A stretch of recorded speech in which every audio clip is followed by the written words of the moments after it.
हसल तो भाग हमर जाग जाए जा हमर जा हमर हरे के ना जाए जा हमर हरे के ना जाए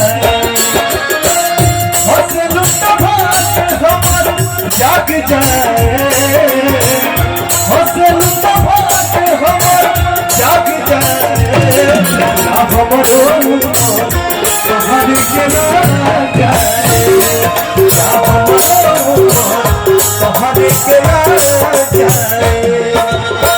क्या बात है जी,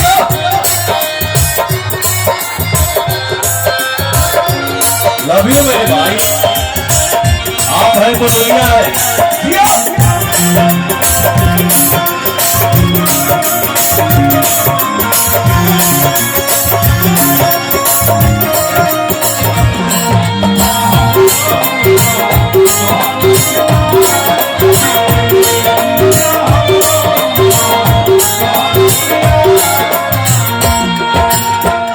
इनके जब जानू मोर खान हो या जावे ना छाने छान हो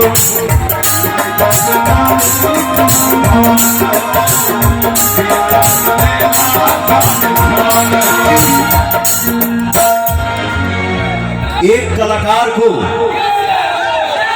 वो चाहे कलाकार पवन सिंह हो या XYZ कोई भी कलाकार को, सामने खड़ा होता है आप लोग जो इतना प्यार दिखाते हो, इससे बड़ा संपत्ति कुछ हो ही नहीं सकता है। लव यू यार। Thank you.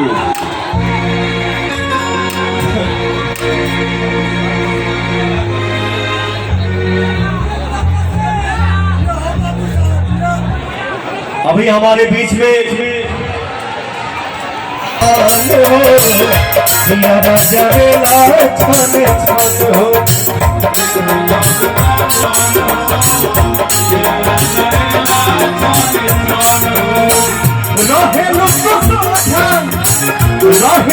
दुख भाग जाए भाग जाए क्या हमारो हरे के ना जाए क्या हमारो हरे के ना जाए।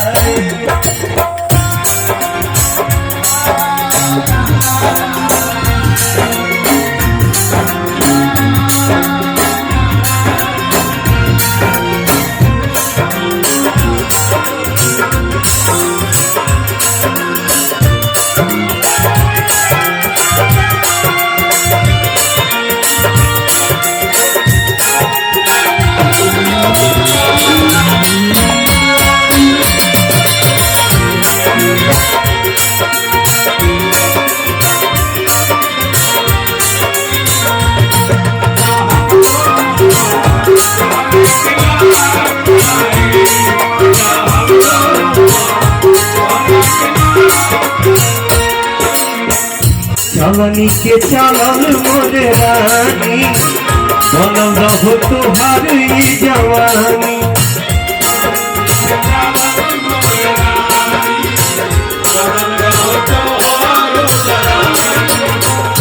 चलनी के चलल मोरे रानी बनल रहो तुहार जवानी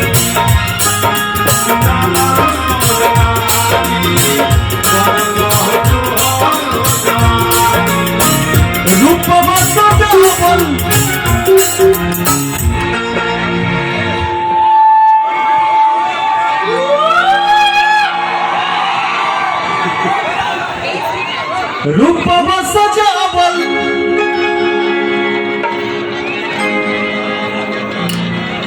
माफी चाहता हूँ यार, मजा नहीं आ रहा है, पता नहीं क्या कुछ दब गया है कि क्या सिस्टम है। हाँ? अभी आए आप, पहले से आए होते आप। नमस्ते नमस्ते बहनी बाबू भाई, बहुत अच्छा लगता है। जब होली में मेला लगल बा अन्नपूर्णा भवन में, और इस मेले में हमारी जो कुछ बहनें हैं और इतने छोटे छोटे बच्चे झूम रहे हैं। लव यू मेरा बाबू, खूब मस्त रहिए, स्वस्थ रहिए। लव यू मेरा भाई। रूप सजावट